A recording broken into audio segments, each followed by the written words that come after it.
Avec Alain Wang, qui est journaliste et spécialiste de l'Asie, nous sommes donc très heureux d'animer ce débat aujourd'hui dont le thème est de la théocratie au Tibet à la démocratie en exil, et cela concerne évidemment Sa Sainteté le Dalai Lama et le gouvernement en exil maintenant. Alors Alain? L'idée, c'est de faire un peu le point en ce qu'était le Tibet avant on va dire l'invasion chinoise, le système politique qui était en place, la théocratie, et en parlant aussi bien sûr aux évolutions actuelles, c'est-à-dire vers la démocratie. Et puis je pense que Marie Holzman, qui est là, nous fera un petit point avec la partie, on va dire, la Chine. Oui, on va les présenter voilà, les uns après les autres.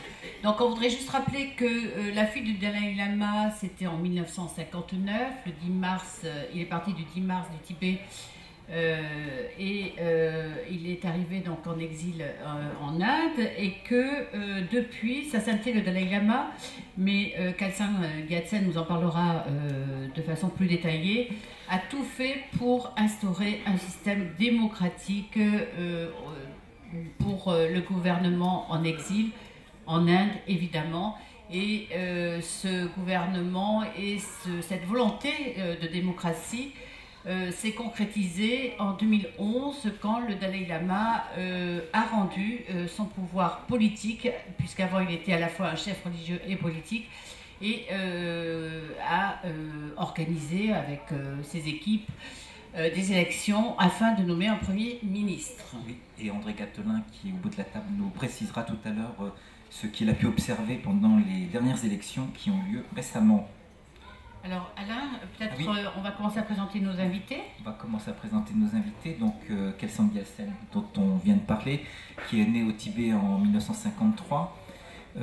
Il est en exil avec sa famille en Inde depuis 1959. Et en 1963, à l'âge de 10 ans, il a rejoint la Suisse avec un groupe d'enfants tibétains pour continuer son éducation. Il entre dans le gouvernement tibétain en exil comme représentant du 14e Dalai Lama en Suisse.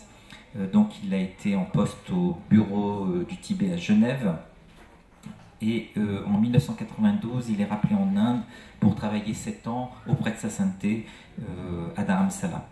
Et fin 1999, il est redevenu l'envoyé du Dalai Lama auprès de l'Union européenne.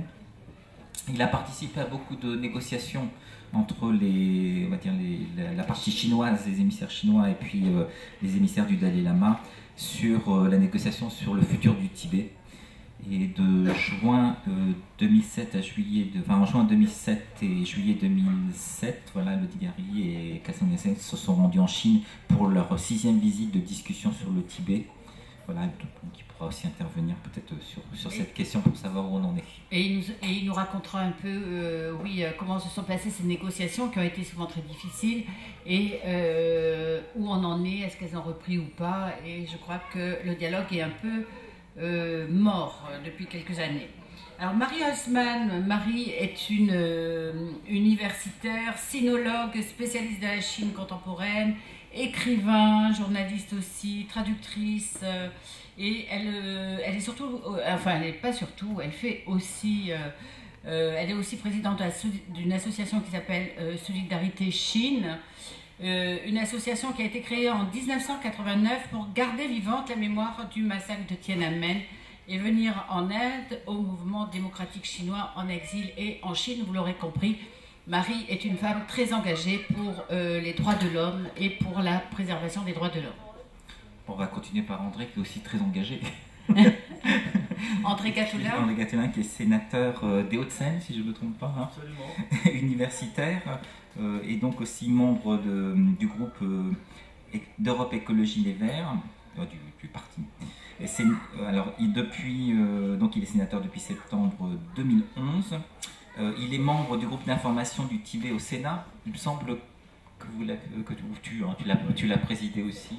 Je suis vice-président. Tu es vice-président, voilà. Et donc André a un regard, et il a fait beaucoup de rapports, enfin il a fait plusieurs rapports sur le Tibet, donc il va pouvoir nous dire un petit peu ce qu'il en est de la démocratie du côté de Dharamsala. Il est très actif. Alors on va commencer par une question à Khalsan Gyatsen sur les principales caractéristiques en fait du gouvernement tibétain au Tibet, c'est-à-dire de la théocratie au Tibet lorsque le Dalai Lama est arrivé au pouvoir. Ça nous permettra en fait de bien mesurer l'évolution de cette politique qui a été menée jusqu'en 2011 par le Dalai Lama et maintenant par le gouvernement tibétain en exil à Dharamsala.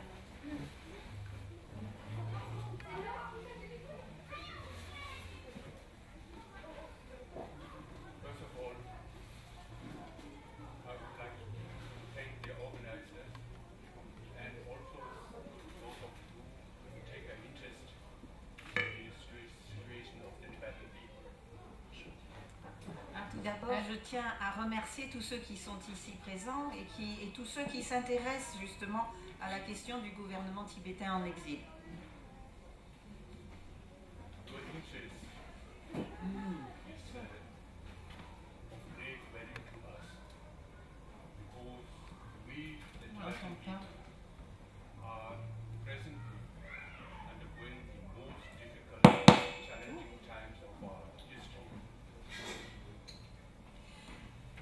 Je vous assure que l'intérêt que vous nous accordez est très très important pour nous. En effet, nous autres Tibétains sommes en train de traverser la période la plus dure de notre histoire récente. Donc, soyez vraiment vivement remerciés pour votre intérêt. In fact, the struggle of the Tibetan people at the present is not only just for human rights or basic freedom, but it is a struggle for the very survival of our people with its own unique culture, language, religion, and its own distinct civilization and identity. En fait, en ce moment, le combat des Tibétains, du peuple tibétain, c'est pas seulement une bataille pour préserver les droits de l'homme ou pour défendre les droits de l'homme. Il s'agit maintenant d'une véritable lutte pour la survie. Nous essayons de maintenir en vie notre culture, notre identité et l'ensemble du peuple tibétain. In that context,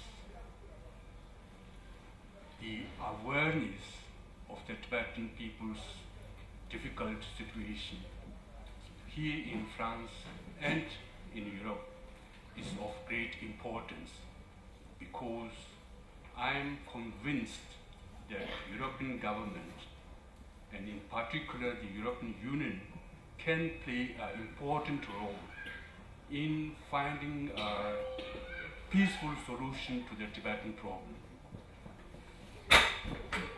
Dans ce contexte, la prise de conscience qui règne en Europe et dans les différents gouvernements, dans cette difficile situation, croyez-moi, cette prise de conscience est de la plus grande importance. En effet, je suis convaincue que aussi bien les gouvernements des différents pays que l'Union européenne dans son ensemble peuvent jouer un rôle très important pour mener ce conflit à bien et refaire régner la paix.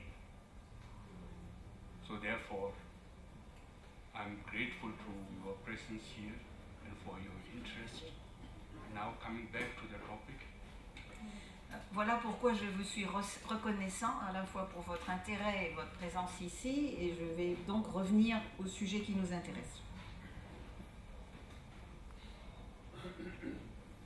Tibet, my home country, has been isolated for many centuries, and as a result of that isolation, this isolation is to a certain extent politically, because the Tibetan government was not willing to engage with the outside world, because there was so much turmoil out in the outside world. If you look at the First World War, Second World War, from which Tibet remained neutral and was not touched by these world events. ma patrie, le Tibet, a été isolée pendant des siècles. Je dirais que d'une certaine façon, c'est essentiellement parce que le gouvernement tibétain n'était pas prêt à se tourner vers l'extérieur. En effet, au XXe siècle, comme vous vous souvenez, le monde était dans un terrible chaos avec les guerres mondiales et nous n'étions donc pas à même de participer à tout ce tourment et nous avons maintenu la neutralité. Against this background, Tibet has preserved a very old-fashioned feudal system as a form of government. And because of the isolation, Tibet was also able to preserve its authentic Buddhist tradition for many, many centuries. Et c'est donc dans ce contexte que nous avons gardé un système politique qu'on peut considérer comme traditionnel et féodal, mais c'est aussi grâce à cet isolement que nous avons pu maintenir la continuité de la tradition culturelle et religieuse telle qu'elle était depuis des siècles. So, when we look at 1950, when the People's Liberation Army of China marched into Tibet, Tibet was a country in Asia that was not better and not worse than most of other Asian countries at that time. Donc si nous regardons du côté de l'histoire, en 1950, à l'arrivée des troupes chinoises, on peut dire que le Tibet n'était pas fracassé comme d'autres nations l'avaient été par la guerre, mais c'était aussi un pays pauvre, disons qu'il n'était pas pire que les autres. So in 1950, most of the Asian and African countries were either colonies of the Western world, and with the exception of 1947, when India became independent and democratic country, most other countries in Asia were colonies or non-democratic countries. Et donc à l'époque, si on regarde ce qui se passait en Asie et en Afrique, on peut dire que la plupart des pays étaient des colonies des puissances occidentales, avec une seule exception, peut-être celle de l'Inde, qui a trouvé son indépendance en 1947, ou alors c'était des pays qui étaient dans des systèmes dictatoriaux. So therefore, the propaganda of the Chinese government that in 1950, China liberated the Tibetan people from a feudal society is not really, historically correct. Et donc, il faut bien voir que la propagande chinoise qui dit toujours qu'en 1950, c'est l'armée chinoise qui a libéré le peuple tibétain d'un système féodal de servage, cette affirmation n'est pas tout à fait correcte. So in 1950, when His Holiness the Dalai Lama took over the responsibility for the government of Tibet, he was actually around 15 years old at that time. Donc dans les années en 1950, lorsque le Dalai Lama a été appelé à prendre la responsabilité du gouvernement tibétain à Lhasa, il n'avait alors que 15 ans. But already at that young age, His Holiness was saw the need that reform of the Tibetan government was necessary in order to bring Tibet in line with the development in the rest of the world. Mais déjà à ce jeune âge, le Dalai Lama était tout à fait conscient de la nécessité pour le Tibet de rejoindre les civilisations développées pour pouvoir survivre. So in 1950s, when he was in Tibet and in Lhasa, he made efforts to bring important reforms within the Tibetan government. Et donc, alors qu'il se trouvait encore au Tibet dans les années 1950, il a commencé à lancer tout un train de réformes très importantes pour le peuple tibétain à l'intérieur du Tibet. But since in 1951, the People's Liberation Army was already in Lhasa, he was not able to complete and to really carry out all these reforms. Mais en 1951, l'armée populaire avait déjà établi ses bases à l'intérieur de la capitale de Lhasa et donc il n'avait pas toute la marge de manœuvre pour mettre en place les réformes qu'il aurait souhaité mettre en place. So, after coming to India in exile in 1959, he immediately started with the steps of democratizing the Tibetan society and government in exile. C'est pourquoi, dès qu'il est arrivé en Inde en 1959, il a pris immédiatement des mesures pour commencer la démocratisation du système politique tibétain. So, step by step, he introduced democratic institutions into the Tibetan community in exile. Et c'est comme ça que, pas à pas, il a réussi à introduire des réformes démocratiques à l'intérieur du peuple tibétain en exil. So today, there is a Tibetan parliament in exile, which functions as the legislative body of the Tibetan government in exile. Et c'est pour ça qu'aujourd'hui, nous avons un parlement tibétain en exil qui fait fonction d'organisation dirigeante de l'administration du peuple tibétain en exil. So there is also the executive body which we call the Kashak, which acts as the administration of the Tibetan government in exile. Nous avons donc ce que nous appelons un Kashag, qui est le corps exécutif du gouvernement et qui s'occupe de l'administration de ce gouvernement en exil. And we have also a judiciary body that tries to arbitrate dispute among the Tibetans and between individual Tibetans and the exile administration. Nous avons aussi un corps législatif dont le rôle est à la fois de jouer le rôle d'arbitre dans les conflits entre Tibétains et aussi dans les conflits entre les Tibétains et l'organe législatif ou exécutif.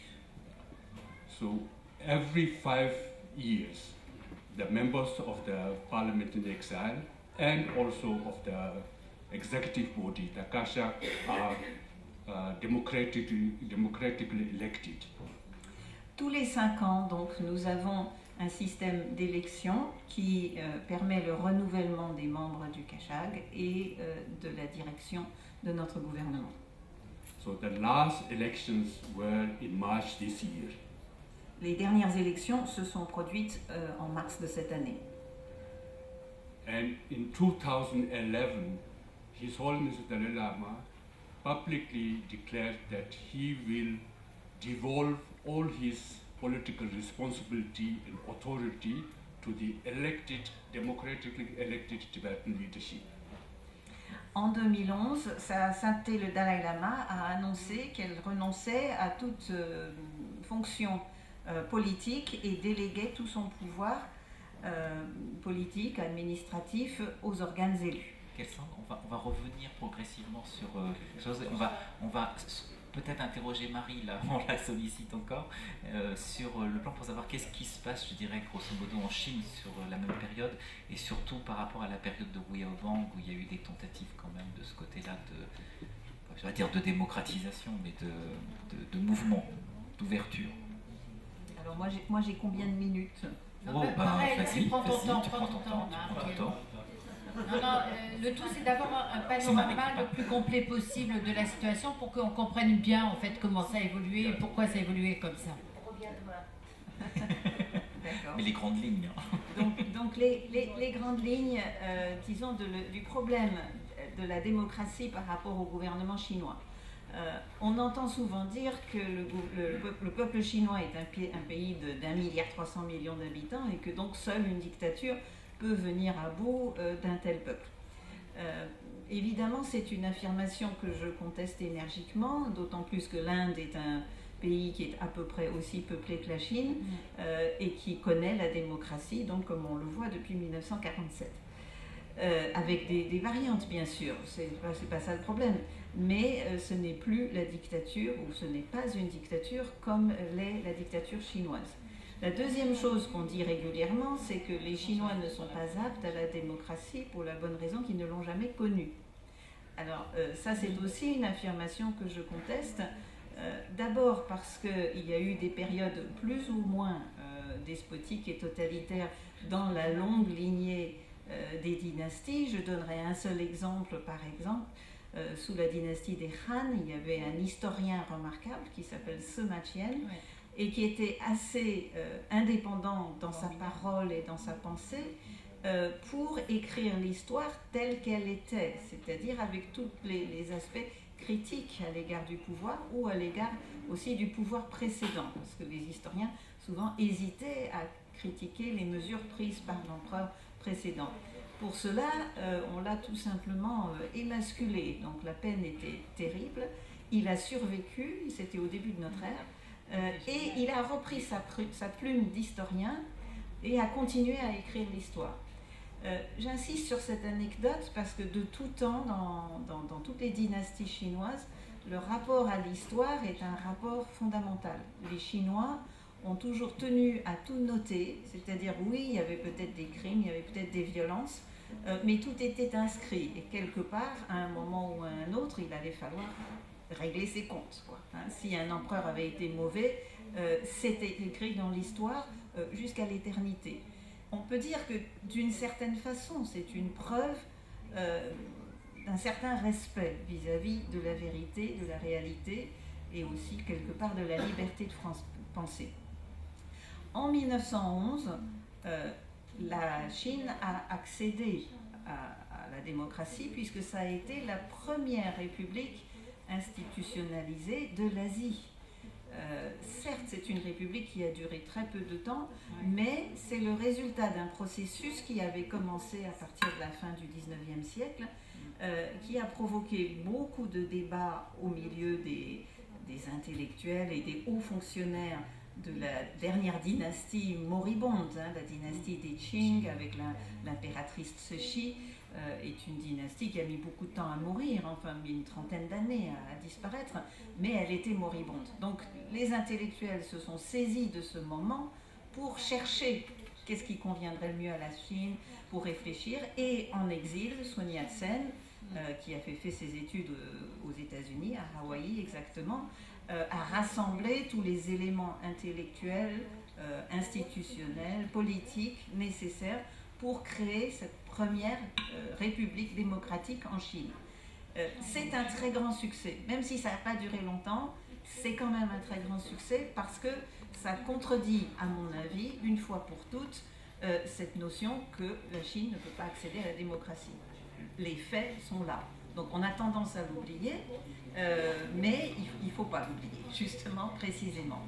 À partir de 1949, c'est le gouvernement actuel, c'est-à-dire le Parti communiste chinois, qui a pris le pouvoir.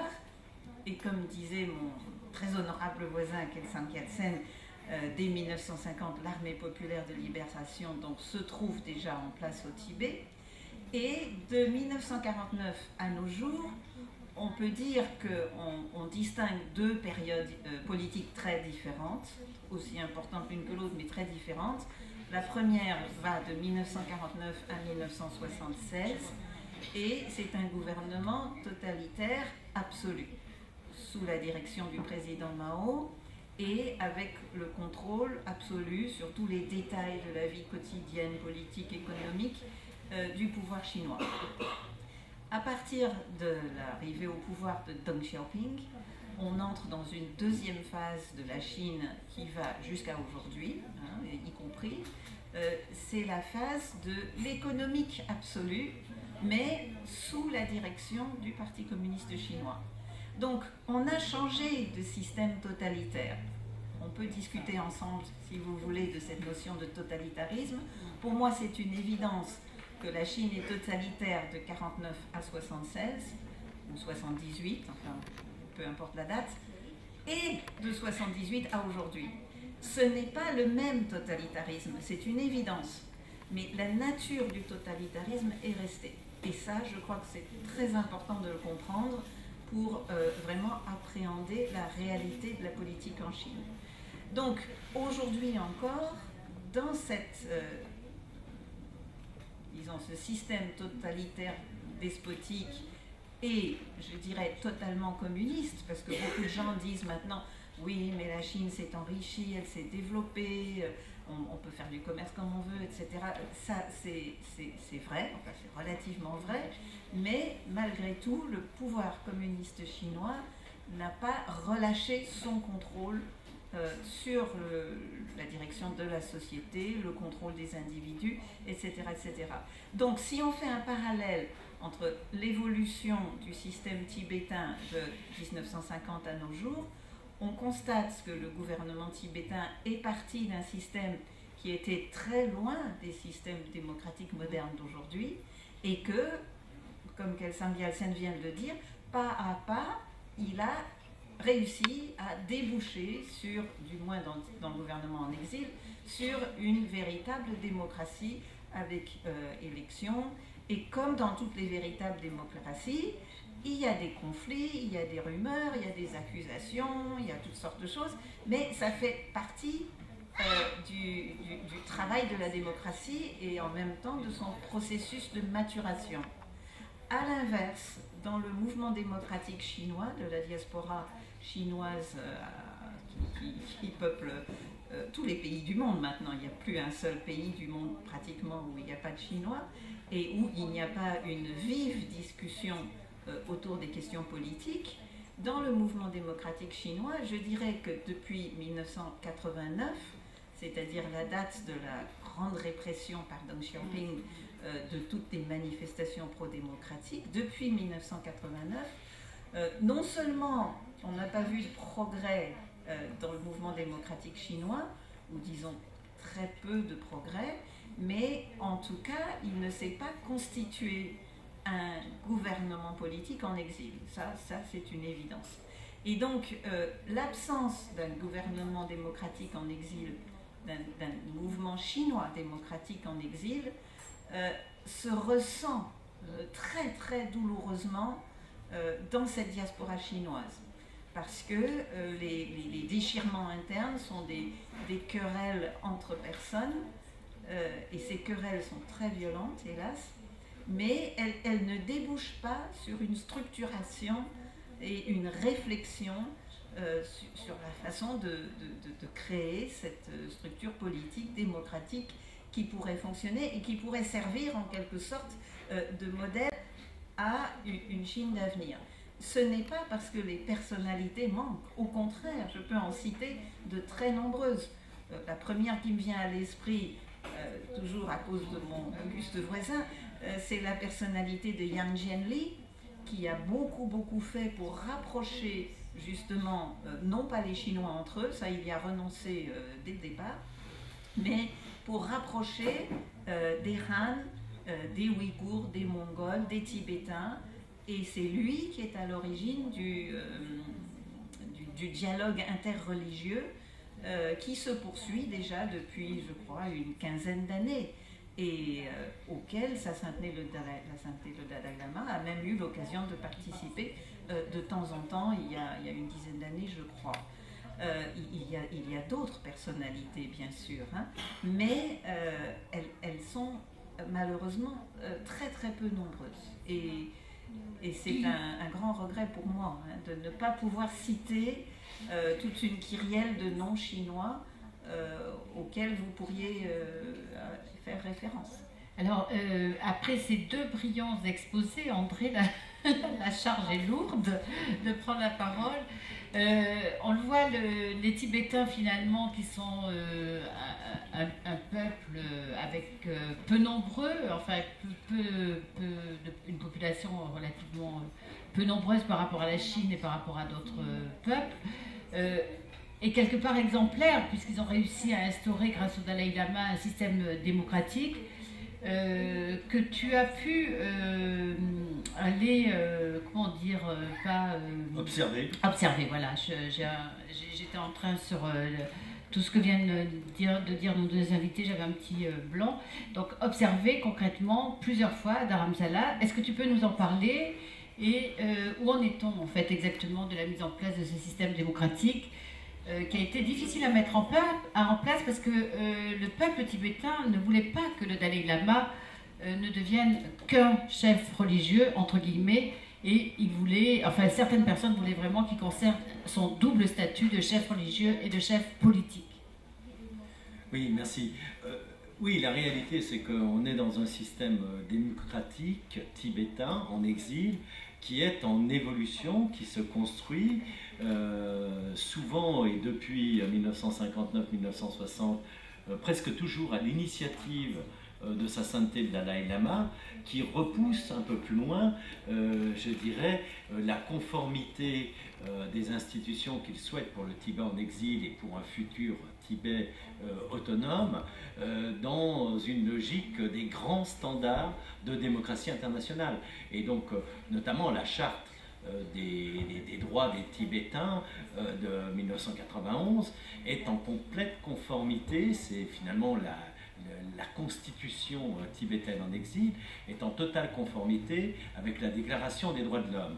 Alors on peut effectivement vouloir, et c'était le retrait du Dalai Lama, je dirais du pouvoir politique en 2011 qui s'est concrétisé en 2012 avec le passage d'un exécutif où on avait un Kalon Tripa, un premier ministre qui devient finalement Sikyong, chef politique.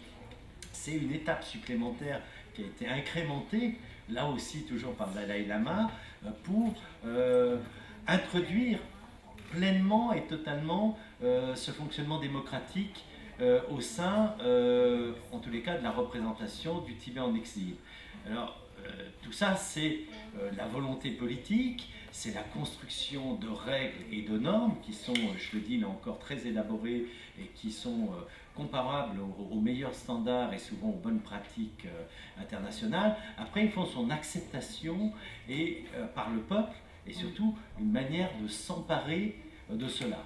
Avec un double défi, c'est qu'on est à la fois dans une démocratie en construction, mais on est dans une démocratie du Tibet en exil qui est dans une petite démocratie, parce que somme toute, il n'y a pas de reconnaissance officielle. Voilà, il n'y a pas de reconnaissance officielle, il n'y a pas d'État tibétain, il y a 150 000, estime-t-on, Tibétains en exil, il y en a 90 000, un peu plus de 90 000 qui sont en âge et en droit de voter, répartis sur plus d'une trentaine de pays. Et bien au-delà de 30 pays, mais en tous les cas, on est capable. Alors, monter des élections pour cette communauté, alors on pourrait se dire, à l'heure de l'Internet, on pourrait faire des votes par Internet. Je pense qu'il y a une très grande prudence de la part de l'autorité tibétaine, parce qu'on imagine la manière dont aujourd'hui les Tibétains et les responsables tibétains sont surveillés par une grande puissance chinoise. Je ne suis pas sûr que faire des fichiers, élaborer un système de vote par Internet serait quelque chose qui serait sécure pour cette démocratie. Ça, c'est un premier élément. Il y a combien de personnes à peu près qui votent, on le sait? Alors là, aux dernières élections, au deuxième tour qui a eu lieu donc le 20 mars dernier, on a à peu près, selon que ce soit l'élection de l'exécutif, du Sikyong, ou celle des parlementaires, puisqu'on avait deux élections en parallèle, celle donc du chef de l'exécutif et celle de la représentation du Parlement en exil. On a eu respectivement un peu plus de 59 000 et 58 000 participants, ce qui fait un taux de participation quand même très élevé de 65%, compte tenu du fait que, en dépit de la logistique très importante qui a été mise en place, bien sûr en Inde, mais à travers le monde, il y a des Tibétains isolés qui ne peuvent pas nécessairement, par exemple aux États-Unis, quand vous êtes dans le Kentucky, si vous devez faire 500 ou 1000 km pour vous déplacer, pour aller voter à un des bureaux de vote mis en place par l'administration du Tibet en exil, c'est pratiquement impossible. En fait, c'est quand même remarquable. C'est remarquable, non, c'est remarquable. Et d'ailleurs, alors, dans ce cadre, parce qu'il y a cette évolution démocratique, nous nous sommes constitués, il existe maintenant depuis 10-15 ans un réseau international des parlementaires en faveur du Tibet, de tous les pays. On se réunit tous les 2 ou 3 ans dans une grande ville du monde pour faire un bilan justement de la manière dont on peut aider c'est le peuple tibétain et puis cette volonté démocratique tibétaine. Et à l'occasion des élections, nous avons créé une équipe, une mission d'observation des élections. Alors ça n'a rien à voir avec le contrôle des élections qui peut être fait par exemple par une organisation comme l'OSCE qui envoie des gens, à la fois des parlementaires, mais aussi des juristes contrôler les élections. On n'en a pas les moyens logistiques, il faut bien le dire, et puis on ne peut pas disposer des moyens internationaux de contrôle, ce qui est bien dommage, parce que naturellement le Tibet n'est pas reconnu comme un État, un pays souverain.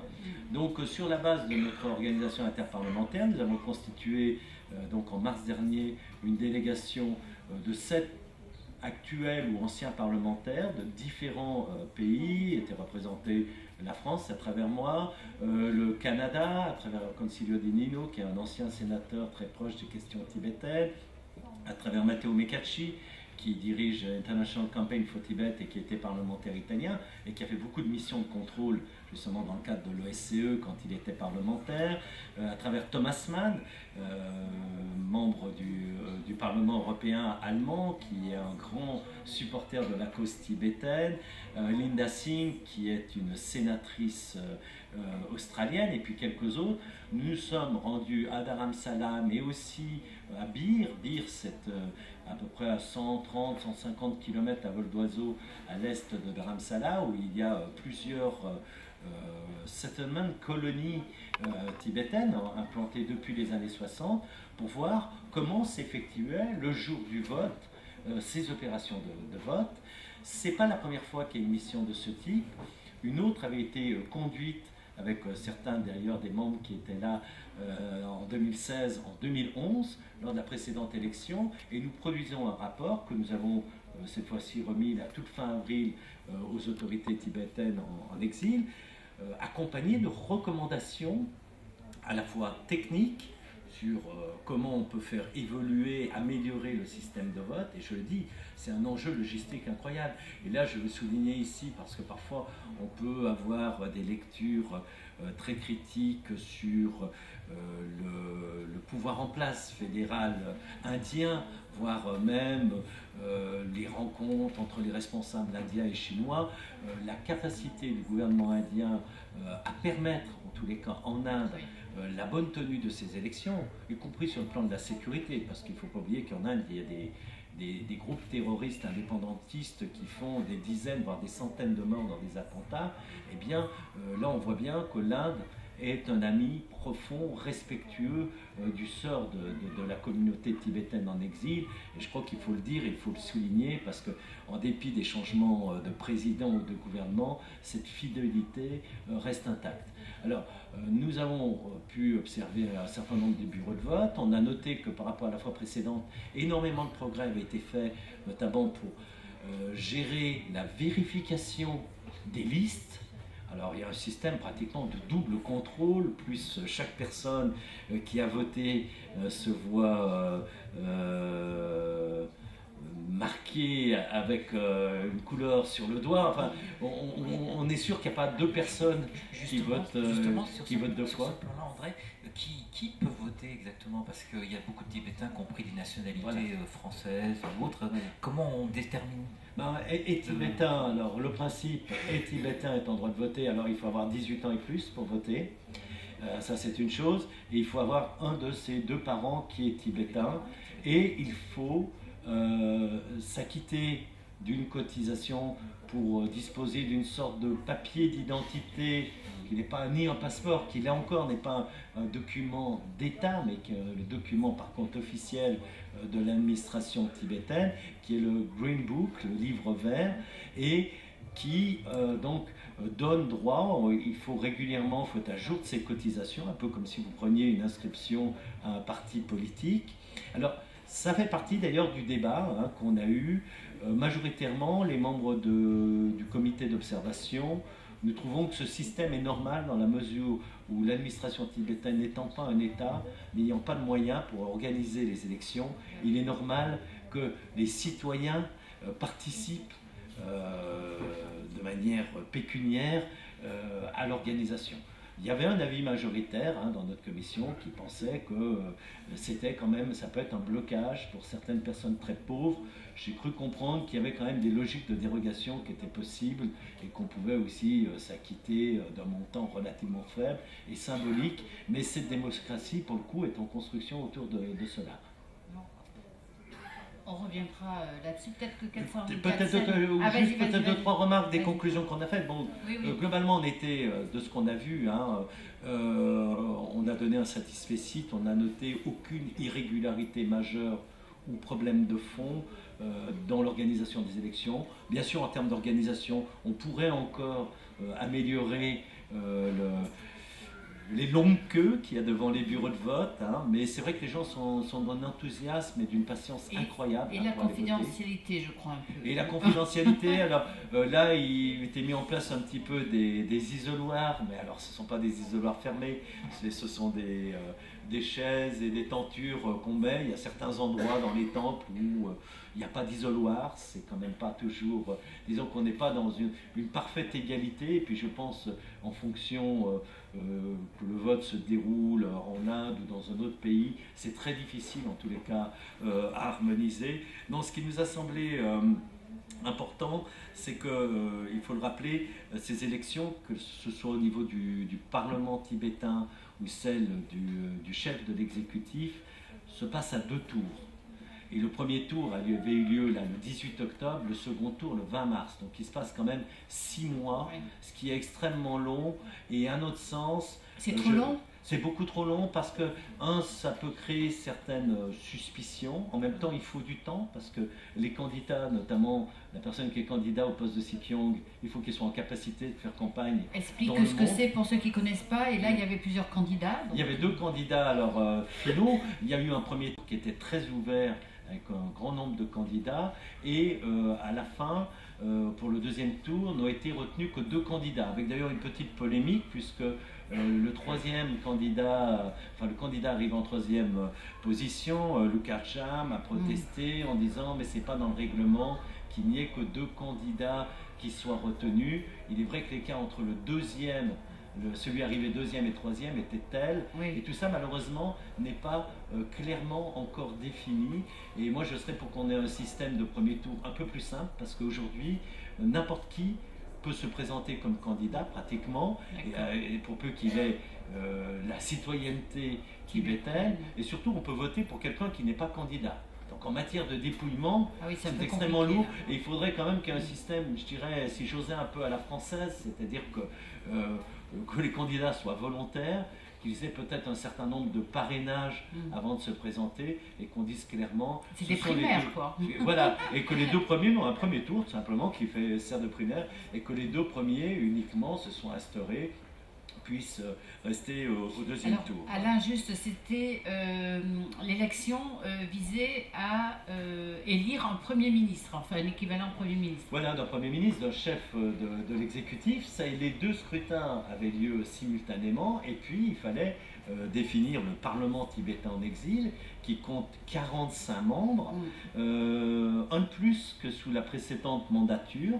Pourquoi ? Parce qu'on essaye de tenir compte de l'évolution démographique de la population tibétaine en exil. Et avec des femmes aussi. Alors, on a créé déjà un siège en Asie, Australie, où il n'y avait pas de représentants. C'est pour ça qu'on est passé à 45. Il y a 2 représentants pour l'Europe, 2 représentants aussi pour l'Amérique du Nord.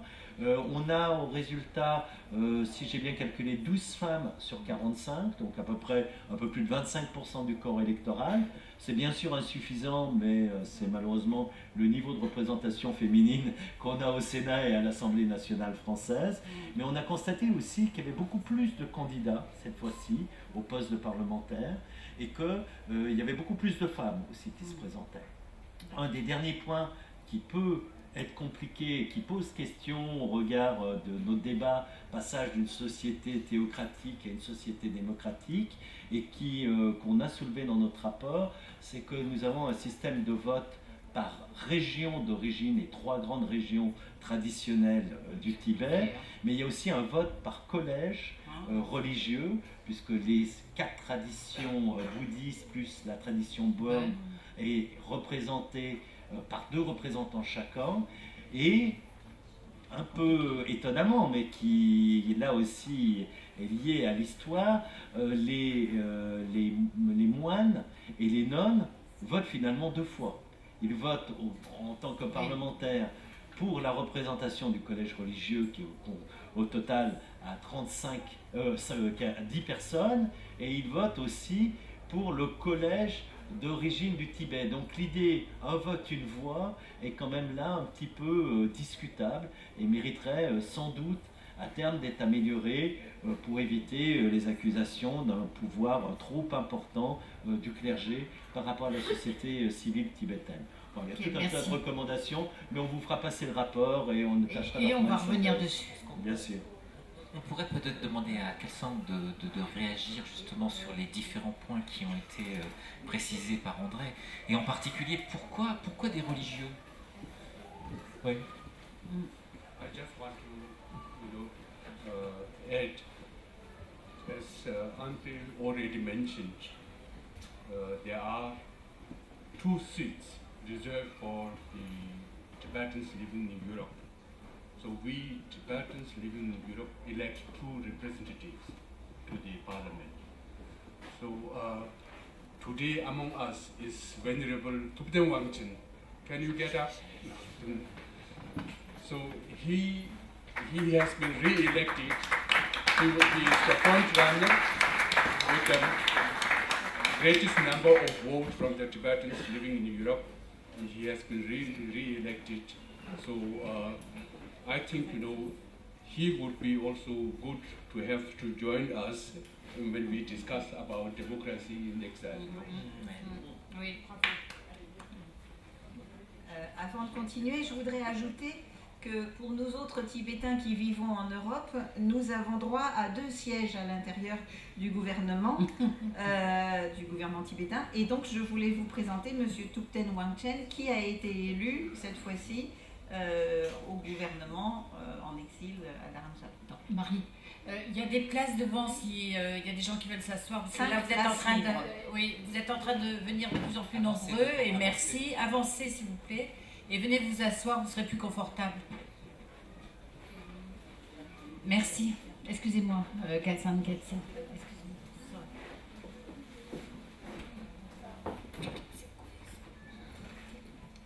Allez-y.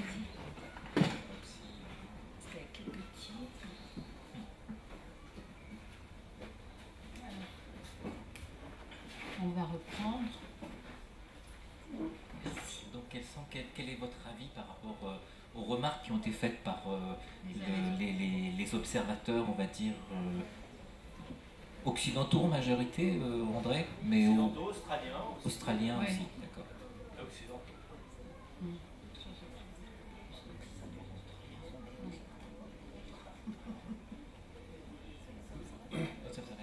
Sur leur rapport, qu'est-ce qu'ils ont?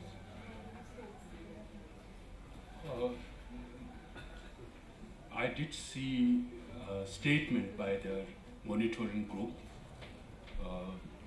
but the report, I haven't seen yet the report, the detailed report.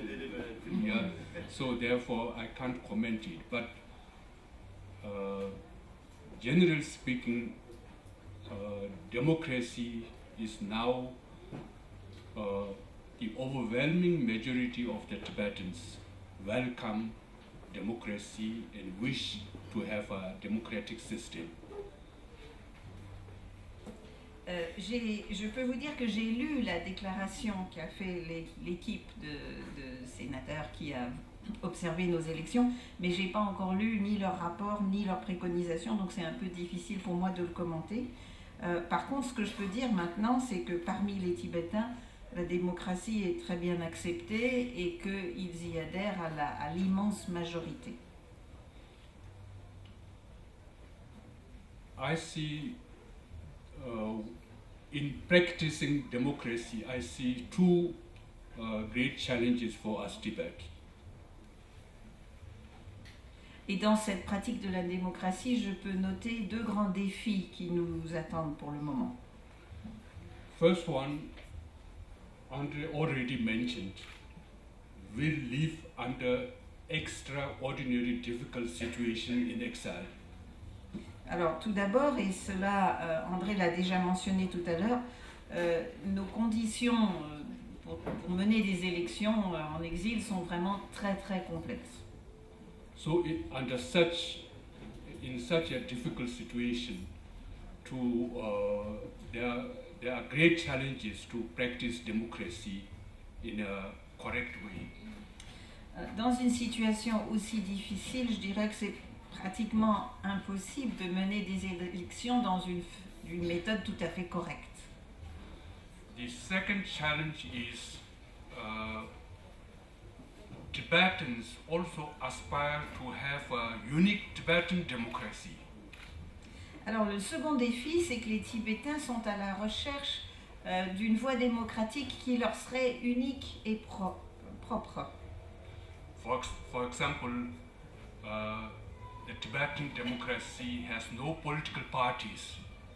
Par exemple, la démocratie tibétaine, pour le moment, n'a pas de parti politique. So, the ideal of the Tibetans is not to have a democracy based on competition, but on cooperation. Parce que nous sommes fidèles à cet idéal, que nous ne voulons pas des élections qui seront basées sur une forme de compétition, mais au contraire, nous voulons qu'elles soient basées sur une forme de collaboration. This is, of course, a very great ideal, but in implementing it into practice faces some difficulties. Alors, évidemment, l'idéal, c'est bien beau à dire, mais la mise en pratique, ça, c'est un autre problème. And the other challenge and difficulty is the immediate task of the Tibetan people and the Tibetan freedom movement is to struggle for the freedom of the Tibetans living inside Tibet. And in that context, we see the difficulties that with a democracy, that Tibetans may be distracted from that aim and goal of bringing freedom to the Tibetans inside Tibet. Alors, l'autre défi majeur auquel nous sommes confrontés, c'est que notre tâche immédiate, bien évidemment, c'est de procurer la liberté aux Tibétains qui vivent encore à l'intérieur du territoire tibétain, à l'intérieur de la Chine. Donc ça, c'est vraiment un problème, parce que si notre implication dans la démocratie du gouvernement en exil nous distrait de cette tâche d'amener la liberté aux Tibétains à l'intérieur, alors ça ne va pas. Juste une petite question à Marie ou vous trois, de toute façon. Quelle est la réactivité aujourd'hui du gouvernement chinois par rapport à la mise en place justement de ce système démocratique à l'extérieur? Est-ce qu'on a une idée? Est-ce que vous avez des pressions, par exemple, je sais pas, au niveau de vous en tant que parlementaire, de la part des Chinois ou pas? Non, c'est une question, hein.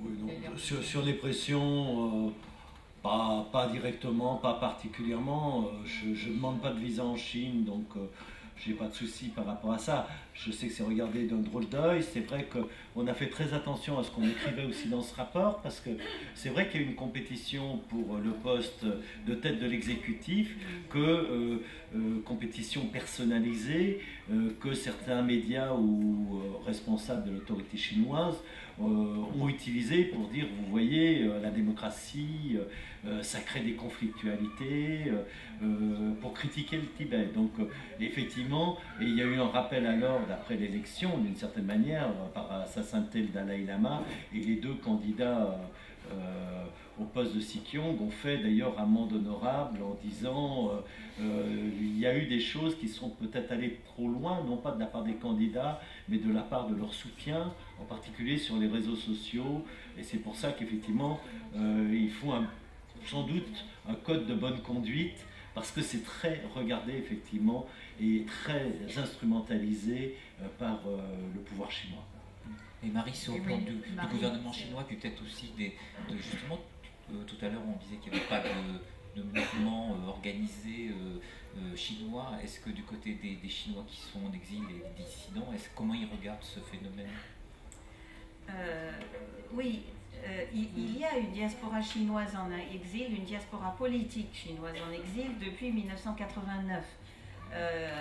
La répression du mouvement démocratique a fait fuir des centaines de Chinois qui étaient engagés dans ce mouvement pour les réformes politiques, et notamment, je dirais, l'élite de cela. C'est-à-dire que les meilleurs professeurs d'université, un certain nombre même de gens au sein du parti, quelques entrepreneurs qui étaient très riches à l'époque, des conseillers de l'ancien secrétaire général du parti, le premier secrétaire du parti chinois à l'époque qui s'appelait Zhao Ziyang, etc. Donc tous ces gens-là se sont retrouvés à l'extérieur, et à partir de 1990, il y a eu des rencontres entre Sa Sainteté le Dalai Lama et l'élite de ces opposants chinois. Et je me souviens que dans leur discours, les démocrates chinois avaient tendance à regarder les Tibétains en leur disant lorsque nous reviendrons en Chine et que nous serons au pouvoir, alors nous ferons ceci, cela avec vous autres Tibétains. Et c'était dit avec énormément de condescendance, un peu comme s'ils étaient déjà pratiquement au pouvoir et que eux allaient décider de ce qu'ils feraient avec leurs frères tibétains, si j'ose dire, qui n'étaient pas tellement des frères à l'époque. Maintenant, la situation est complètement inversée. C'est-à-dire que lorsque j'assiste à des réunions à Genève, à Bruxelles ou ailleurs, les Tibétains, et vous voyez combien ils peuvent être impressionnants, expriment justement leur réussite, dont ils peuvent vraiment être fiers, et les Chinois présents dans la salle sont assez mal à l'aise et n'osent plus rien dire. C'est-à-dire qu'on a plutôt l'impression que c'est maintenant les Tibétains qui, on n'a pas l'impression, c'est un fait, qui disent aux Chinois qu'est-ce que vous attendez, vous à votre tour, pour vous organiser et former un gouvernement chinois en exil. Mais ça, c'est une question que j'aimerais bien poser à Kelsang Gyaltsen.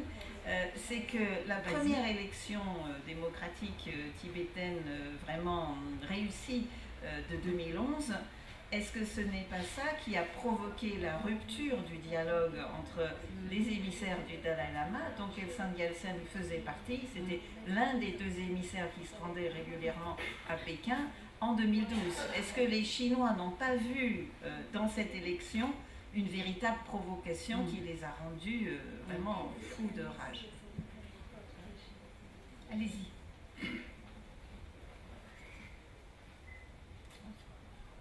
I think the fact that His Holiness Dalai Lama is alive in exile, and that in exile that we have a very vibrant democratic Tibetan society and community is seen by China as a great threat, because in a freedom struggle that has been going on now for nearly 60 years, aspiration, ideals, and dreams are important to keep the spirit of resistance alive.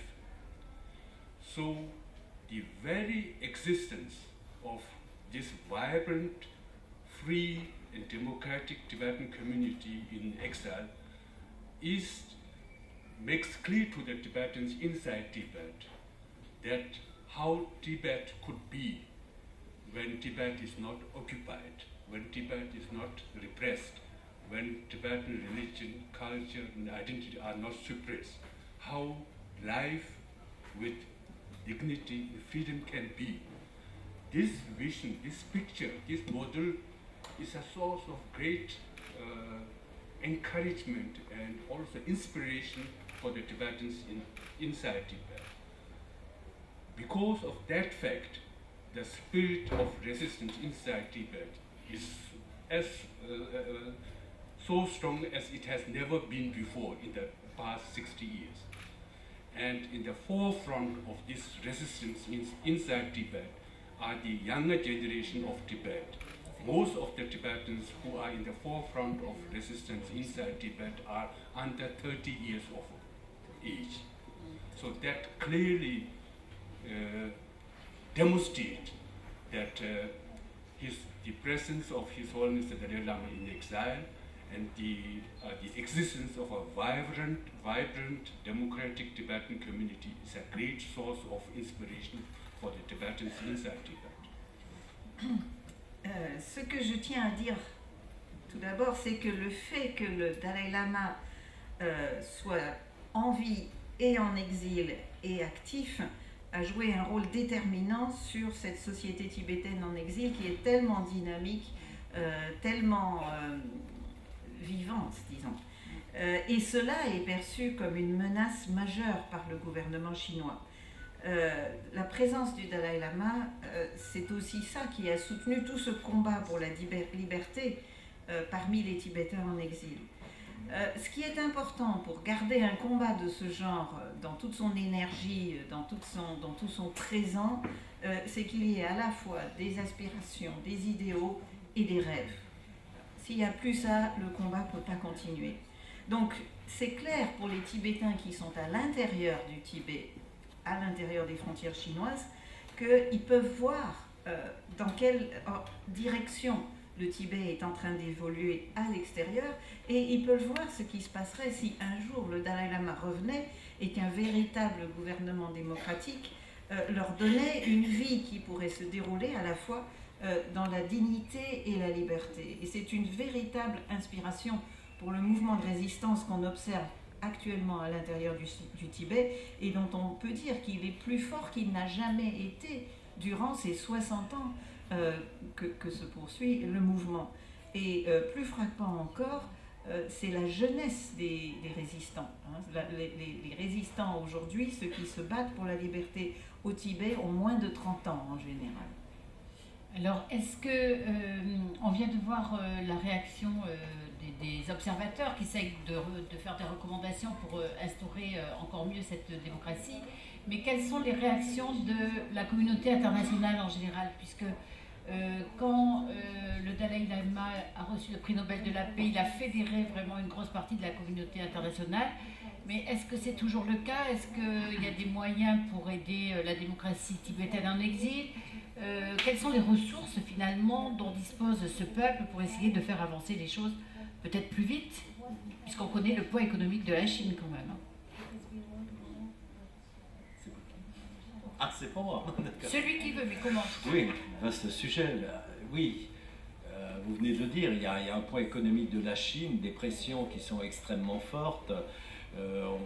On l'a vu d'ailleurs d'une manière générale, la Norvège qui a toujours eu des relations pendant des années assez positives avec la Chine, puisque je rappelle que dans les débats qui ont cours actuellement sur le statut de la Chine au sein de l'Organisation mondiale du commerce, la Norvège dès 2008 a reconnu le statut d'économie de marché à la Chine. Et pour autant, quand le prix Nobel a été décerné à un dissident chinois du jour au lendemain, la Chine a boycotté le saumon, est intervenue d'ailleurs il y a 2 ans, alors que le Dalai Lama se rendait en visite en Norvège, à Oslo, pour qu'il ne soit pas reçu. Les pressions sont extrêmement fortes. Je crois que ça c'est indéniable, et que aujourd'hui il y a peut-être 2 gouvernements ou États dans le monde qui tiennent ferme leur position de soutien au Tibet et à sa sainteté le Dalai Lama. Ce sont les États-Unis et le Canada. Malheureusement, au niveau européen, on le voit, et même au Parlement européen, en 2014, on n'a pas pu reconstruire l'intergroupe sur le Tibet. C'est-à-dire que les pressions sur les pays européens sont très fortes. Moi, ce que je note au cours des derniers mois, les politiques économiques extrêmement agressives, voire politiquement intrusives de la Chine commencent à avoir des effets heureusement négatif dans la perception des États européens. On le voit actuellement dans les discussions justement sur le statut de la Chine à l'OMC. Il y a de plus en plus d'hommes politiques qui commencent à dire la Chine, ça commence à bien faire. Donc je pense où un certain nombre de prises de position dans les instances internationales et les comités internationaux où ils se sont introduits. Donc voilà, on a un petit changement, mais la réalité de fond aujourd'hui, c'est que la Chine a très peu de respect pour les défenseurs, pas seulement du Tibet, mais des instances européennes. Alors, j'ai une question, peut-être pour conclure, ou si Galsen veut ajouter un mot sur les négociations qui sont stoppées et comment ça peut rebouger. Depuis que 2011 et que le Dalai Lama n'est plus un chef politique, certains pensent que le rayonnement du Dalai Lama en Occident c'est un peu amoindri. Est-ce que quelqu'un veut réagir par rapport à ça? Est-ce le cas ou pas? Qu'en est-il? Et qu'il a moins d'impact en fait, qu'il a moins de pouvoir qu'avant. Oui, Galsen Gyatsen?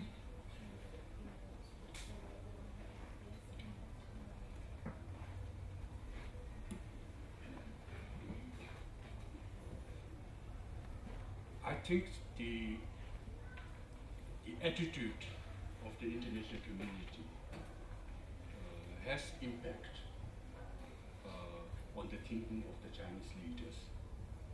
After all, you know, China is also part of this planet and this world and has to live with this, in this world. Quoi qu'il en soit, je pense que l'attitude de la communauté internationale a un impact sur la Chine, parce qu'après tout, la Chine fait bien partie de ce monde et il faut bien qu'elle en tienne compte à certains moments au moins. So I remember very well in 1980s and in 1990s, when His Holiness met with Western politicians and parliamentarians, he counseled them not to isolate China, but to engage her. But at the same time, he warned these politicians to be careful not to spoil the Chinese leaders and China's government. In terms of economy, China herself wishes to join the mainstream, so you should welcome her. But as a member of the world democracy, you have a responsibility that China eventually joins the mainstream of world democracy. On this you have to be principled, firm and consistent. That has been his advice. Unfortunately, most of the Western politicians did not choose to follow this advice.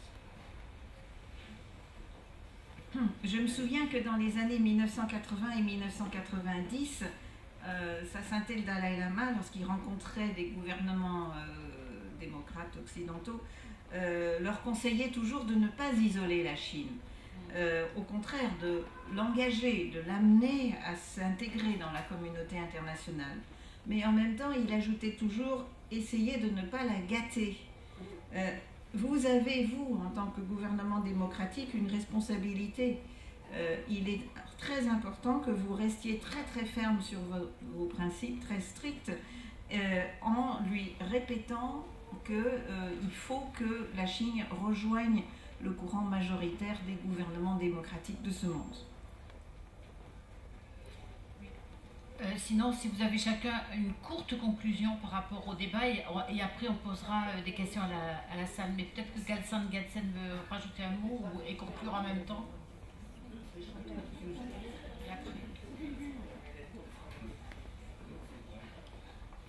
André, en conclusion. Non, peut-être pas de conclusion finale, mais la conclusion de notre visite. Moi, je me suis rendu compte d'une chose, c'est qu'un certain nombre de questions que se pose aujourd'hui la jeune démocratie tibétaine sont finalement assez proches des questions que nous nous posons. Quelle légitimité des partis politiques? Et c'est vrai qu'il n'y a pas de parti, ou il y a des partis bonsaï. Oui. Alors, comment on fait émerger alors, bien sûr à l'intérieur du Tibet, mais déjà à l'extérieur du Tibet, des élites politiques, puisque les partis politiques n'existent pas ou sont discrédités. Et c'est vrai qu'il y a un réseau d'organisations non gouvernementales tibétaines qui ont un rôle important pour former des gens qui ont une capacité de leader, de représenter et d'exprimer les attentes et les besoins. Et puis, on a été confronté exactement à ce qu'on voit sur les campagnes en France ou aux États-Unis, c'est le poids pris par les réseaux sociaux, avec d'ailleurs un changement complet d'ambiance du discours politique, parfois un peu inquiétant.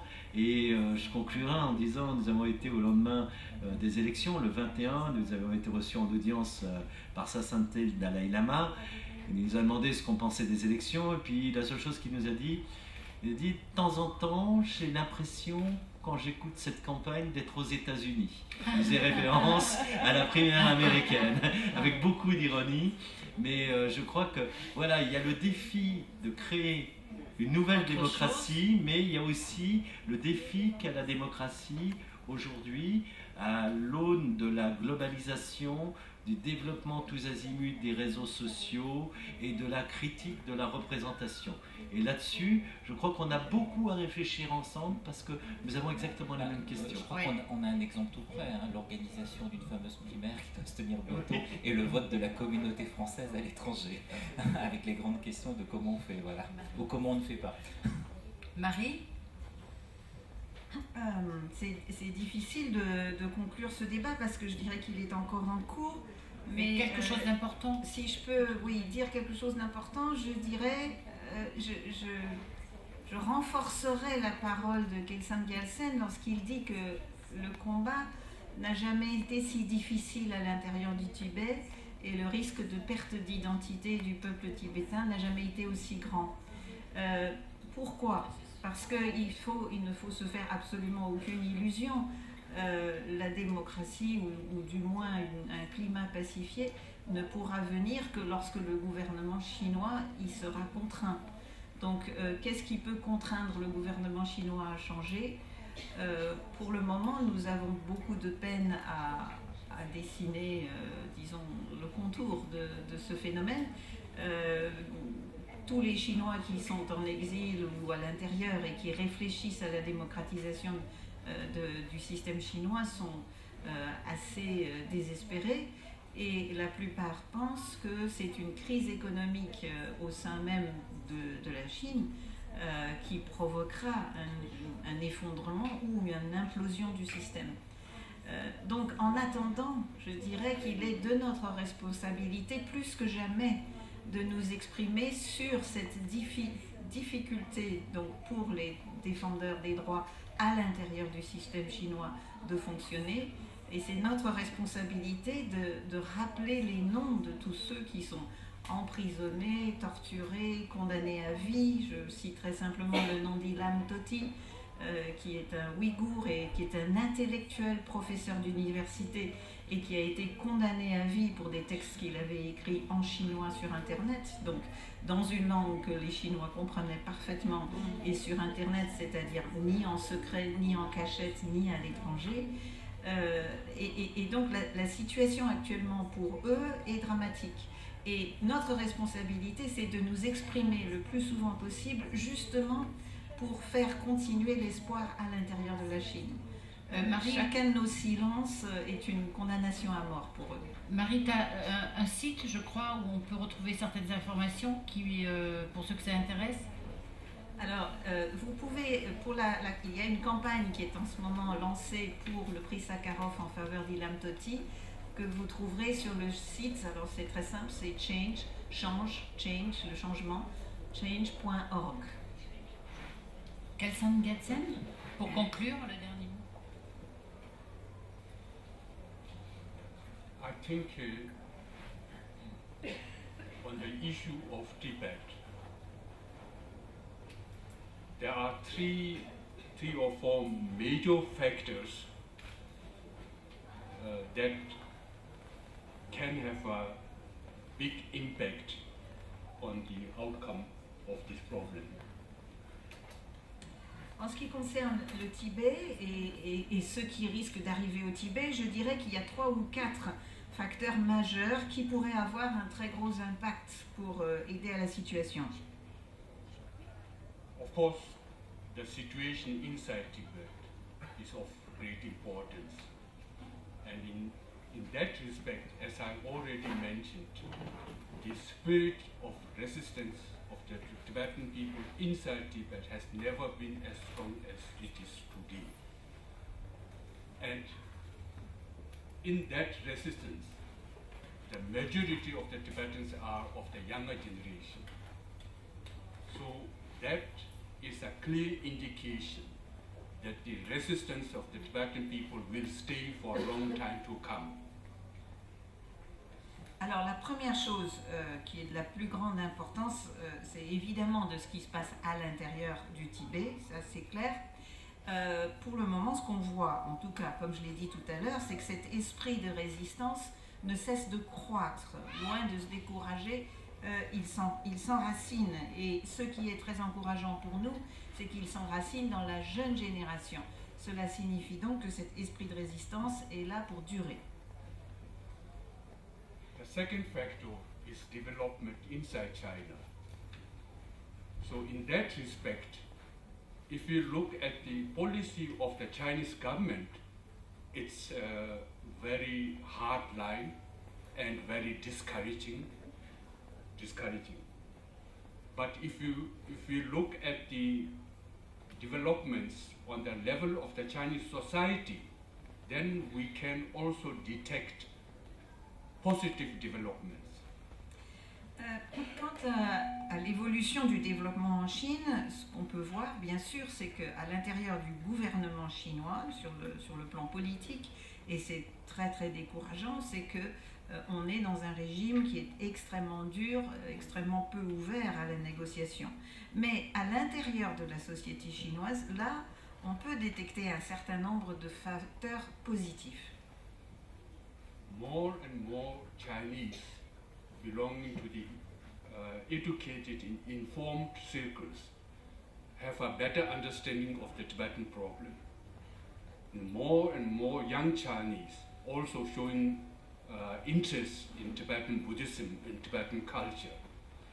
So the perception of Tibet, of the Chinese people, is changing in a positive way. De plus en plus de Chinois bien éduqués, bien informés, commencent à comprendre quelle est la situation réelle à l'intérieur du Tibet. Et de plus en plus de jeunes Chinois s'intéressent au bouddhisme tibétain. Tout cela fait que la perception du Tibet à l'intérieur de la Chine commence à évoluer en ce moment. So, for example, prominent Chinese artists like Ai Weiwei, he's openly expressed his concern about Tibet and his critical view of the Chinese government's handling of the Tibetan problem. Or the Chinese Nobel laureate Liu Xiaobo, who has also publicly spoken in support of the Tibetan people. So these are some of the examples how among the Chinese there is growing sense of support, solidarity with the Tibetan people. Autre exemple, les artistes les plus célèbres, je citerai par exemple Ai Weiwei qui s'est prononcé très ouvertement en faveur du Tibet et très publiquement. Liu Xiaobo, le prix Nobel de la paix en prison actuellement, a aussi soutenu publiquement le Dalai Lama et le Tibet. Donc parmi les Chinois très connus, il y a ce soutien pour les Tibétains. So we see, and I think this development, societal development in China with regard to Tibet is very of crucial importance. Donc je dirais ce développement sociétal qu'on observe à l'intérieur de la Chine en faveur du Tibet, c'est d'une importance cruciale. Now the international community. If the international community, the third factor is the international community. And if the this factor, we have also to subdivide. We have Europe, we have America, we have Asia, and so forth. So with regard to America, America has a very consistent and clear policy on Tibet. So the support of the American government will continue for some time to come. Le troisième point, c'est bien sûr la communauté internationale. Cette communauté, il faut la subdiviser. Bien sûr, il y a l'Europe, l'Amérique, l'Asie, le reste. Commençons par l'Amérique. Le soutien des Américains a toujours été extrêmement cohérent et très clair. Je pense pouvoir affirmer que ce soutien va continuer dans l'avenir. And in Asia, I think if we look at India, India's stand on the issue of Tibet is of great importance. So in the past years, India's position on Tibet has become stronger and not weaker. And in the Indian political circles, like think tank and parliamentarians, there is growing awareness how important the Tibet issue is with regard to India's security. Si on parle de l'Asie, commençons par l'Inde. La position de l'Inde par rapport au Tibet est évidemment de la toute première importance pour nous. Or, la position des Indiens par rapport à nous est de plus en plus forte, de plus en plus cohérente et n'est pas du tout en train de s'affaiblir. Par exemple, à l'intérieur des groupes de réflexion politiques ou géostratégiques, il y a une conscience de plus en plus grande de l'importance de la question tibétaine pour la sécurité même de l'Inde dans son ensemble. Similarly, in Japan, also interest and awareness of the Tibetan issue is growing. De la même façon, au Japon, on peut observer que l'intérêt des Japonais pour la question tibétaine va en s'accroissant. So now coming back to Europe, with the developments in Europe, we have some problems. Alors si on pense à l'Europe, là, on a des problèmes. But as a Tibetan who often travels to the capitals in Europe, and in my meetings in the foreign ministries in Europe, my impression is not that there is less concern and sympathy for the Tibetan issue. The problem in Europe is somewhere else. En tant que Tibétain qui voyage souvent dans les ministères des Affaires étrangères des différents pays au sein de l'Europe, ce que j'observe, c'est que l'intérêt ou le souci pour le Tibet ne diminue pas vraiment. En revanche, les problèmes de l'Europe se situent dans un tout autre domaine. My impression is there still continues to be among the people great respect for His Holiness the Dalai Lama, deep concern about the plight of the Tibetan people. But the problem with Europe is Europe has difficulties in coming up with a common and consistent policy with regard to China. This incapability to have a common policy, consistent policy, that is the problem where Europe is not able to face China on an equal level. Ce que j'observe, c'est qu'on continue à éprouver un très grand respect pour la personnalité du Dalai Lama. On se soucie beaucoup du destin du peuple tibétain, mais le véritable problème de l'Europe, c'est qu'elle a vraiment beaucoup de mal à trouver une forme de politique qui serait à la fois cohérente et consistante dans ses relations avec le gouvernement chinois. So therefore, we Tibetans are extremely grateful for parliamentarians and politicians like Andre, who have been consistently trying to raise and bring up this Tibet issue among his colleagues and also to the government in France. So I believe that Europe can also play, as I mentioned earlier, an important role in contribute in an important way that a solution to the Tibetan issue is found through dialogue and negotiations. Nous autres Tibétains, nous sommes très reconnaissants à tous les parlementaires et les sénateurs comme André Gattolin ici présent, chaque fois qu'ils mettent en avant le problème du Tibet devant leurs congénères parlementaires, devant les gouvernements, devant les médias. Nous sommes convaincus que l'Europe, tôt ou tard, pourra jouer un rôle très important dans la résolution du problème entre la Chine et le Tibet. Merci beaucoup. Merci à vous trois. On va donner la parole à la salle. On va avoir une quinzaine de minutes de questions. On va vous demander de faire des questions quand même assez courtes, hein, pour que nos invités puissent vous répondre. Voilà. Ici, on parle un peu de deux questions. Vous avez des liens avec les parlementaires, vous en parliez.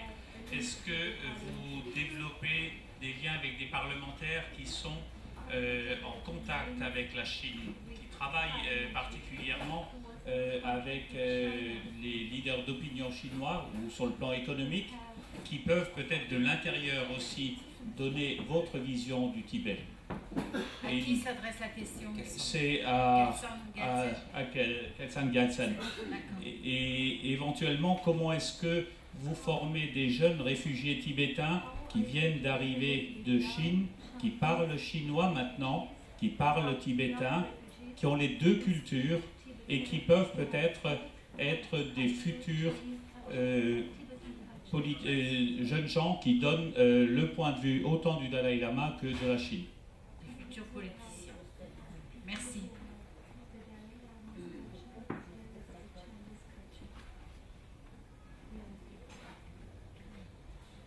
First of all, of course, we make every effort to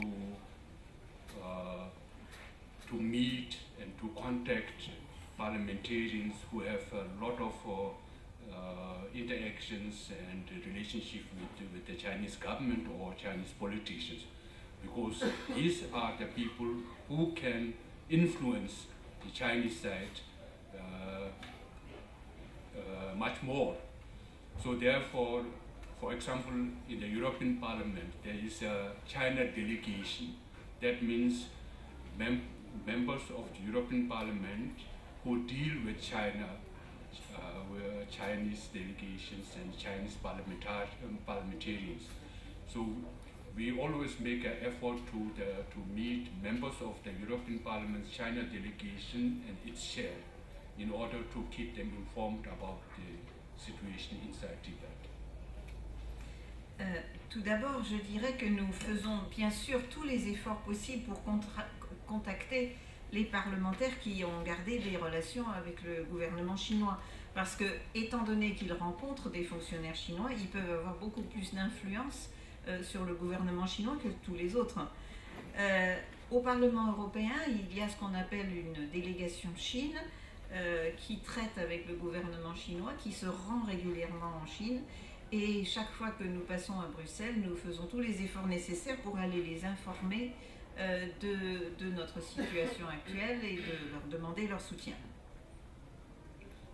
To your second question, sorry, I didn't understand clearly your question.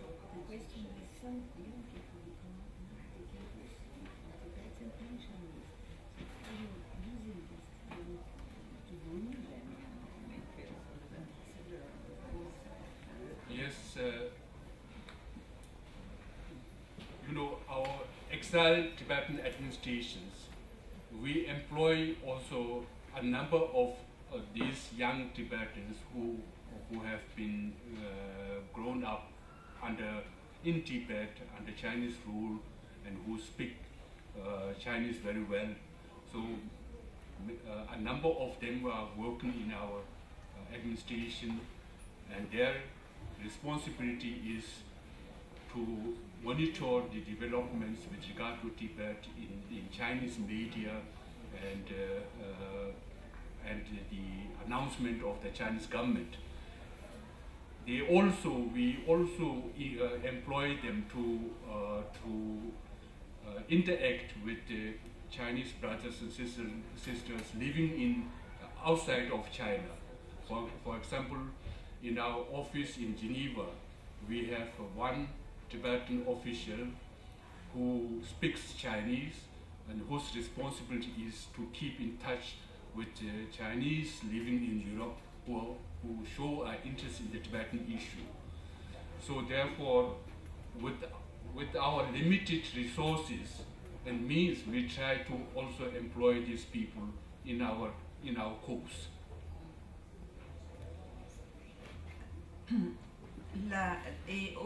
Pour votre seconde question, l'administration tibétaine en exil emploie évidemment certains de ces jeunes Tibétains qui viennent de quitter la Chine et qui parlent couramment chinois.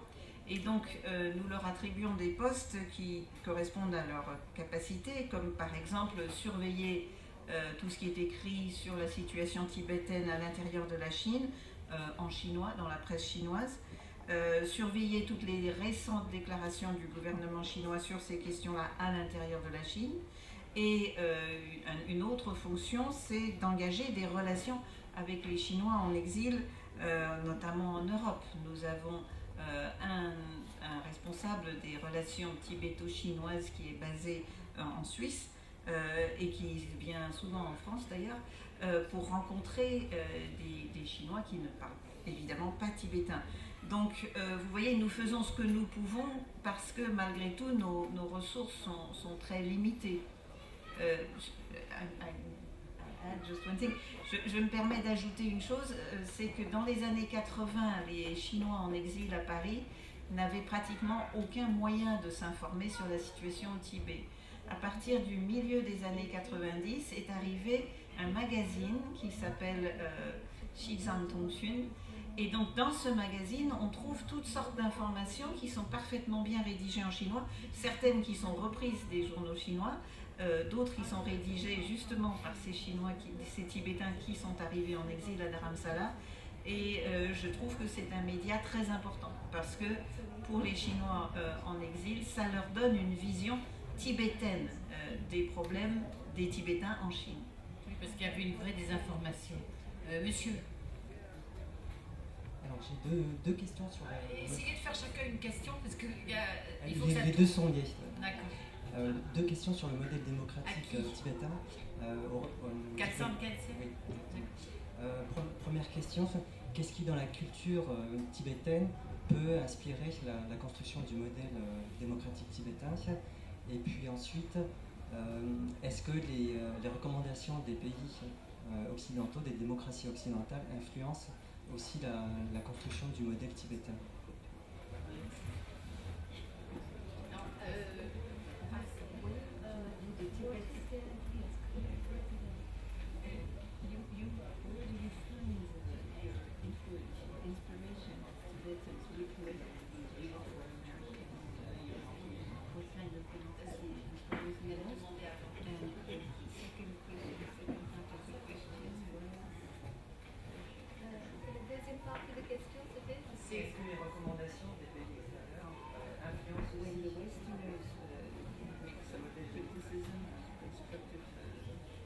Does it influence you?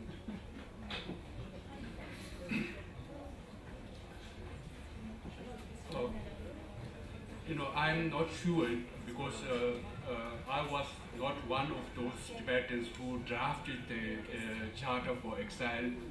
So, but my impression is that Tibetan democracy, as we practice at the moment, is greatly influenced by the Indian, democracy.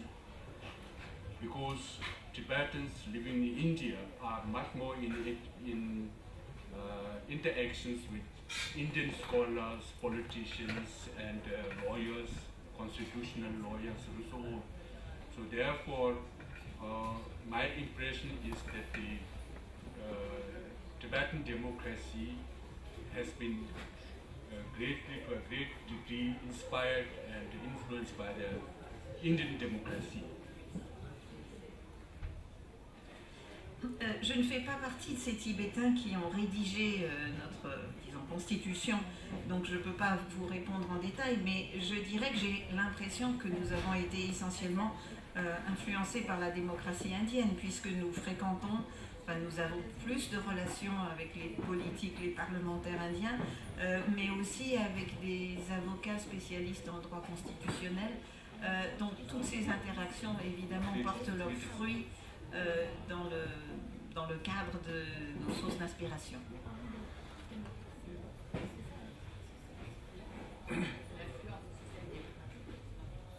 So I think, criticism, we Tibetans are as any other people.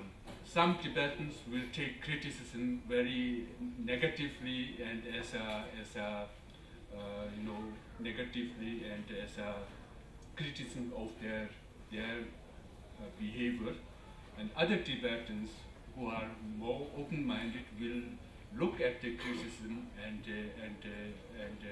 investigate whether this criticism is valid and can be helpful in improving our democracy. So I think as an institution we very much welcome criticism, because I think one of the unique characteristics of democracy is that it allows, and it also to a great degree depends on criticism in order to really develop to its fullest potential. So therefore, as an institution, we very much welcome, but that having said that, we need also to look the very special circumstances under which we Tibetans live who need to practice democracy. So many of our Western friends are not aware of these very special circumstances that we Tibetans face.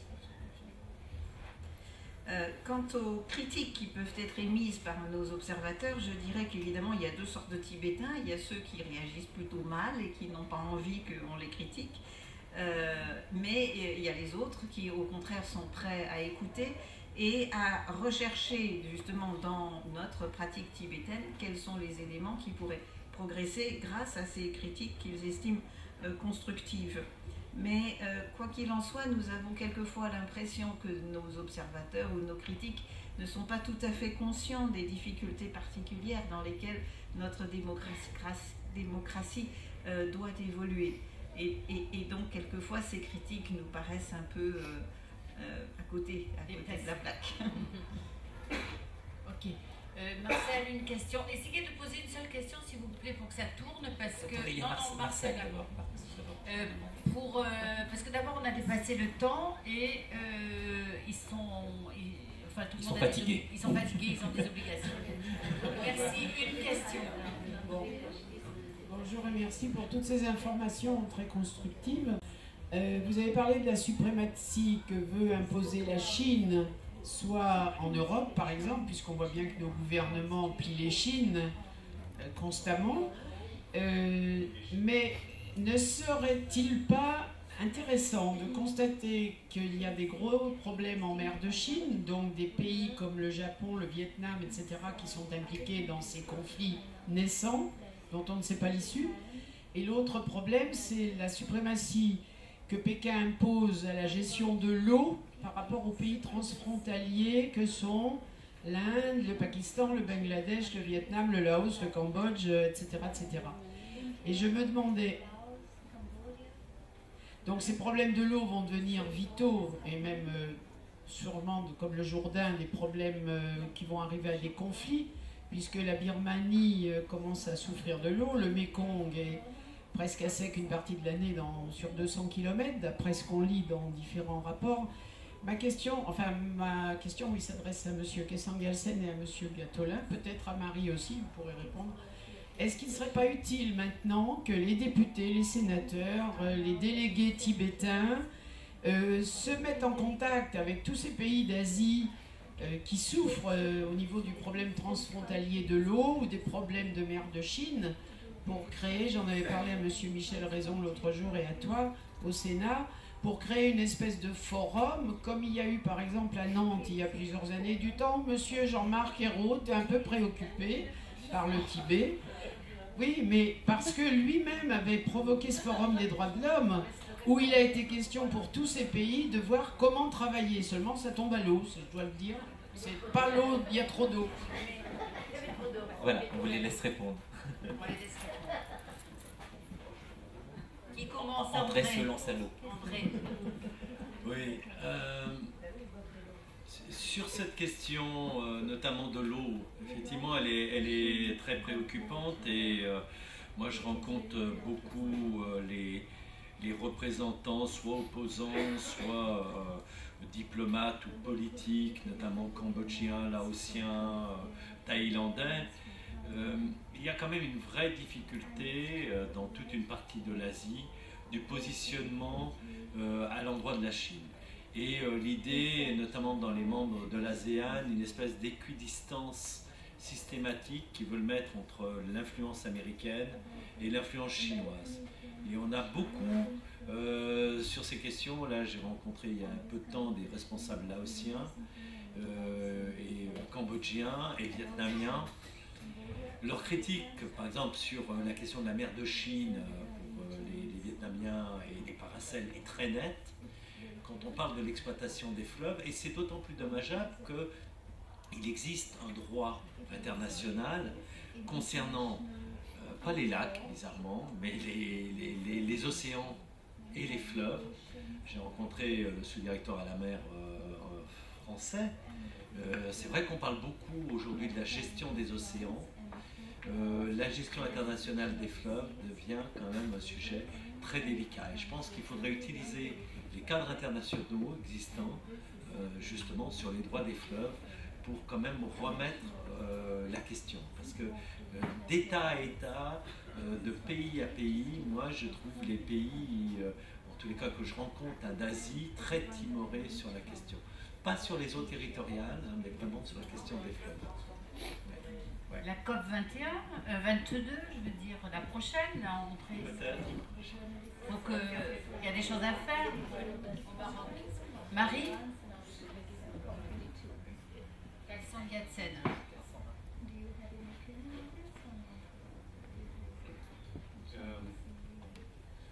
Yes, trying to get in touch with these countries. Basically, we Tibetans' policy is we want to have with every country contact who take an interest in the Tibetan issue. But at the same time, in Asian countries, with the exception of India and maybe to a certain degree Japan, most Asian countries, they are so close to China that no real political support is, possible for them to give to the Tibetans. Oui, vous nous suggérez d'entrer en contact avec tous ces pays que vous avez cités. Nous, Tibétains, nous aimerions entrer en contact avec tous les pays qui éprouvent un certain intérêt pour la question tibétaine. Mais comme je vous ai dit tout à l'heure, en dehors de l'Inde et du Japon, qui en Asie s'intéressent effectivement aux problèmes tibétains, nous n'avons pas l'impression que les autres pays asiatiques, ceux qui sont réellement avoisinants de la Chine, ont envie de s'investir là-dedans parce qu'ils sont réellement trop près de la Chine. And the fact is that it is only in the Western world that there is a culture of supporting human rights struggles and freedom struggles. So therefore, I believe that support for Tibet has been greatest in the Western world in the past years. De plus, je pense très sincèrement que c'est essentiellement dans le monde occidental qu'on a cette culture de soutien aux droits de l'homme. Et donc pour le moment, nous ne pouvons nous appuyer que sur cette culture occidentale. And a principle of the Tibetan freedom movement is we don't want to be used by anti-China government and anti-China countries for their own purposes. We don't want to be, manipulated by anti-Chinese government and anti-China countries, because we have made very bad experience with this. Et puis, il y a un principe dans notre mouvement pour la liberté au Tibet, c'est que nous insistons beaucoup que ce combat ne soit jamais utilisé par un gouvernement qui aurait des tendances anti-chinoises et que nous ne devenions pas manipulés par des gens qui nous utiliseraient contre leur politique, enfin contre le gouvernement chinois dans leur propre politique. Et je dois dire que nous avons eu des expériences très malheureuses dans ce domaine. In the minds of the Tibetan leader, it's very clear that Tibetan freedom movement is not anti-China and anti-Chinese. Parce que dans l'esprit des leaders tibétains, il est très clair que notre mouvement n'est pas anti-chinois. And ultimately, a peaceful solution to the Tibetan problem must be found between Tibetans and Chinese brothers and sisters. So with that principle in mind, we don't want to be involved in this kind of politics. Et donc, au bout du compte, nous gardons toujours à l'esprit ce principe que nous devons trouver une solution pacifique pour résoudre le problème entre les Tibétains et nos frères et sœurs chinois. Et nous ne voulons pas devenir les outils de conflits politiques divers, ni plonger dans des débats politiques de ce genre. Une dernière question, s'il vous plaît. Dernière question. Vous voulez poser une question? Oui, je voulais. Non, une dernière. Je suis désolée, on a déjà dépassé 20 minutes. 20 minutes. J'ai une dernière question, allez-y. Ou alors vous l'affectez à quelqu'un d'autre. C'est comme vous voulez.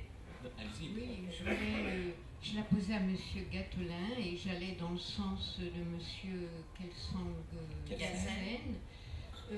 Parce que je trouve qu'il est très diplomate en disant que bon, l'Europe vient un peu à l'arrière-plan, mais que quand même on compte sur nous. Moi, en tant que Française, à vous en tant que sénateur français et représentant aussi dans des organismes de la communauté européenne, je suis absolument étonnée de voir que jamais on a vu au XXe siècle un étonnement devant la colonisation, la dernière géante sur le plan mondial de la Chine au Tibet, dont elle tire parti de sa progression économique, qu'il n'y a rien de dit, et que même à la COP21, pour reprendre les affaires de la réaction de la communauté européenne, alors que la Chine pollue à un très haut niveau, il n'y a pas eu de reproche, ils ont participé et on leur a donné, je pense, des subsides alors qu'ils polluent énormément. Donc la question, c'était de me faire le porte-parole de M.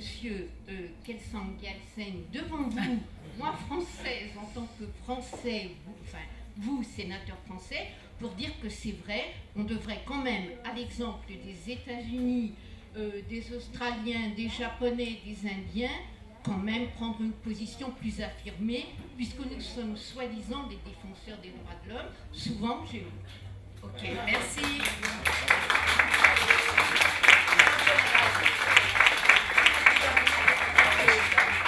Je ne pense pas que je sois la personne qui faille convaincre.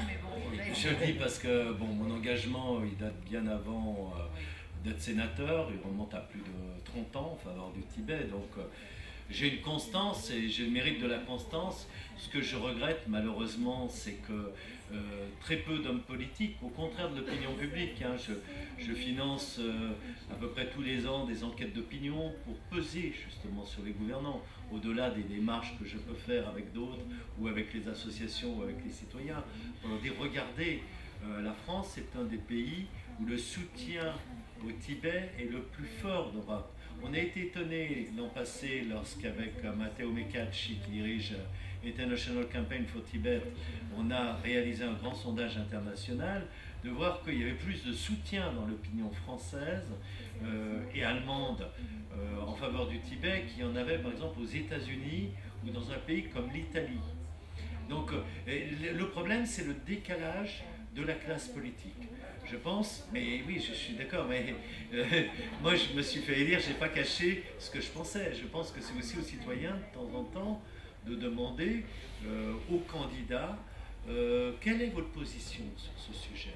Parce que nous avons une tradition très ancienne hein, qui remonte en partie au gaullisme, où une forme de non-alignement politique a fait que la France était un des pays à reconnaître la République populaire de Chine et que nous avons toujours voulu nourrir les livres de Perfit, une espèce de compréhension culturelle extrême d'un régime où moi je n'ai rien à reprocher à la culture chinoise, par contre j'ai tout à reprocher au régime politique chinois. Mais ça, il faut effectivement peser sur les politiques. Ce qui m'inquiète plus, c'est malheureusement cette espèce d'atavisme français pro-chinois, c'est que les autres pays européens, de par les pressions économiques, les intérêts des uns et des autres, et je partage complètement le point de vue de Kalsen, c'est-à-dire que nous sommes le premier marché mondial pour l'économie,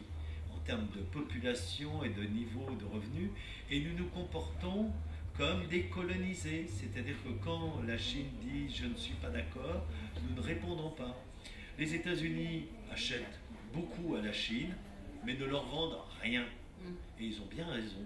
Parce qu'à force de vouloir fourguer nos centrales nucléaires, nos avions Airbus à la Chine, c'est-à-dire que dans un marché qui est chez nous relativement ouvert et qui reste de l'être encore plus, nous sommes en permanence sujet au chantage sur le contrat qui a été signé.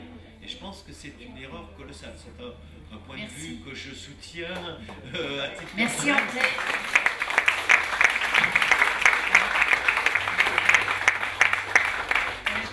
Kalsen, vous voulez dire juste un court mot pour conclure, le dernier pour conclure, pour vous laisser la parole pour conclure, mais très court.